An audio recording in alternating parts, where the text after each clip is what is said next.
Do you know that you have 1,000 moments in every day when you need to be rescued and delivered from what? You.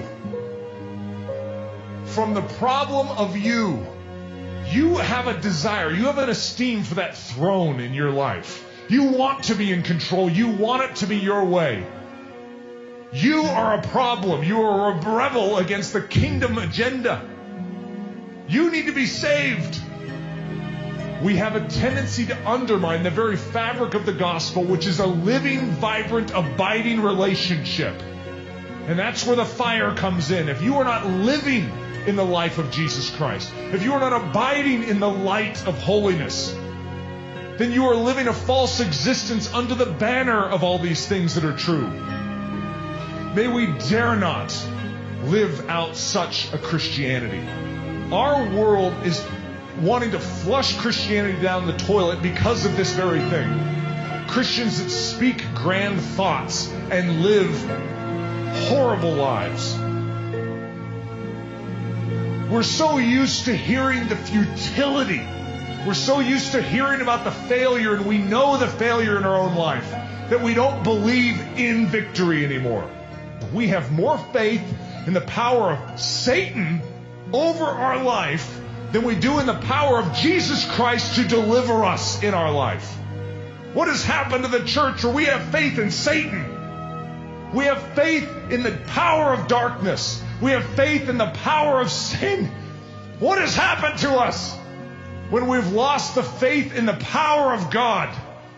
How often do we do that in our life? It's like, well, my sin is special.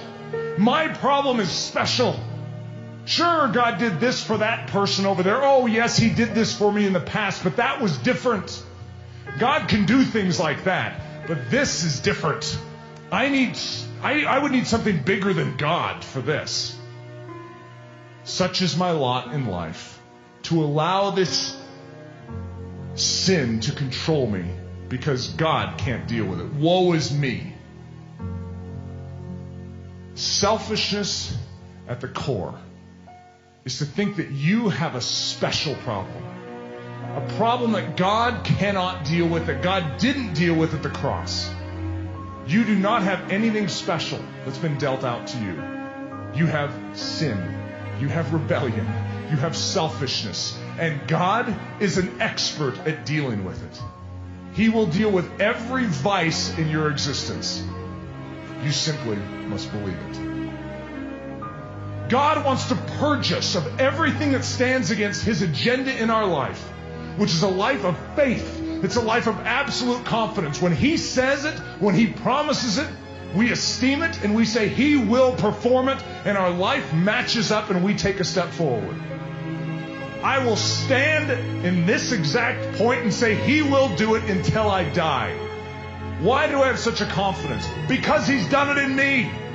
I'm not speaking about things that are just theoretical. The reason I speak with passion on this exact point is because I allow no shadow in my life.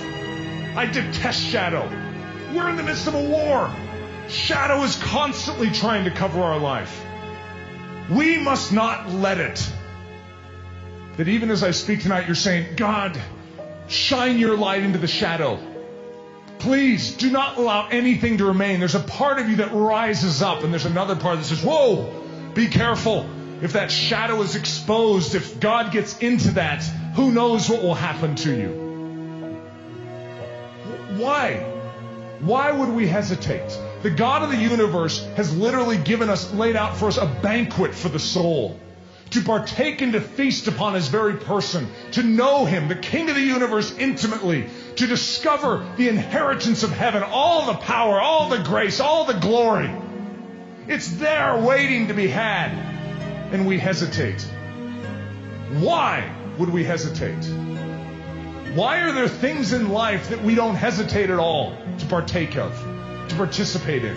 Because we know there isn't a cost associated with those. We know that it won't demand us to give up our life as we now know it. But the gospel is after your life. The gospel wants you. The gospel is about a purchase, and that purchase is of you. You are not your own, but God has already laid out the stakes.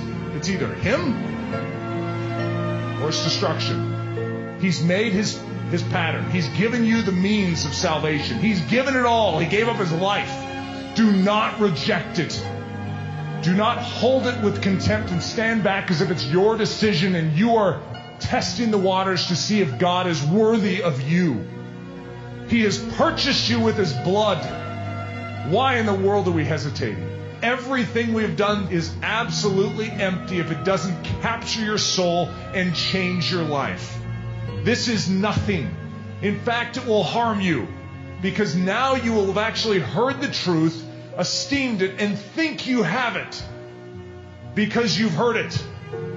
But the fact that you have heard these things does not mean you have it. And tonight we must grapple with the difference between hearing and having. We love each of you so much that we do not want that shadowy side to continue. However, if it's there, it means you need the gospel.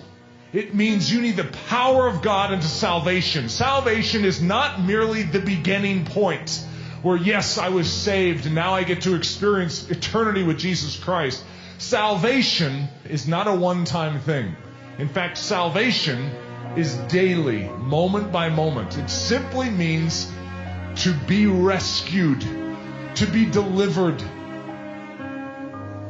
The Spirit of God is willing.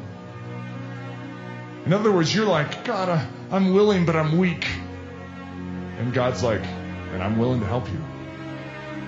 I'm willing. I have everything you need in your weakness to carry you into the full frontier, the endless frontier of my grace. Don't think this relies on you. I know how weak you are. Just call out to me.